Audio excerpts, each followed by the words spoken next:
നേപ്പാളിലെ മണ്ണിടിച്ചിലിലും വെള്ളപ്പൊക്കത്തിലും മരണസംഖ്യ ഇതുവരെ 217 ഉയർന്നു.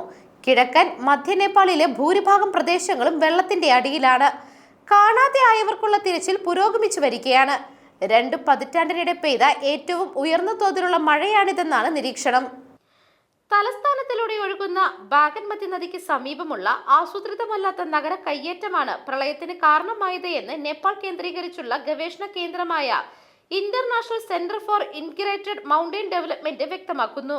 വെള്ളപ്പൊക്കവും മണ്ണിടിച്ചിലും മൺസൂൺ കാലത്ത് ദക്ഷിണേഷ്യയിൽ പതിവാണ് എങ്കിലും കാലാവസ്ഥാ വ്യതിയാനം സ്ഥിതിഗതികൾ രൂക്ഷമാക്കുകയാണെന്നായിരുന്നു വിദഗ്ധർ നിരീക്ഷിച്ചിരുന്നത്. ഹൈവേകളിൽ കുടുങ്ങിക്കിടക്കുന്നവരുൾപ്പെടെയുള്ളവരുടെ കണ്ടെത്തലും രക്ഷിക്കലുമാണ് ആദ്യത്തെ മുൻഗണനയെന്ന് ആഭ്യന്തര മന്ത്രാലയം വക്താവായ ഋഷിറാം തിവാരി പറഞ്ഞു. ഹെലികോപ്റ്ററുകളും ബോട്ടുകളും ചങ്ങാടങ്ങളും ഉപയോഗിച്ച് 4000-ഓളം ആളുകളെ രക്ഷിച്ചതായി നേപ്പാൾ സൈന്യം അറിയിച്ചു. കഠ്മണ്ഡുവിലേക്കുള്ള വഴികളിലെ മൺകൂനകൾ ബുൾഡോസർ ഉപയോഗിച്ച് നീക്കം ചെയ്തു വരികയാണ്. News desk മെഗ്നവിഷൻ.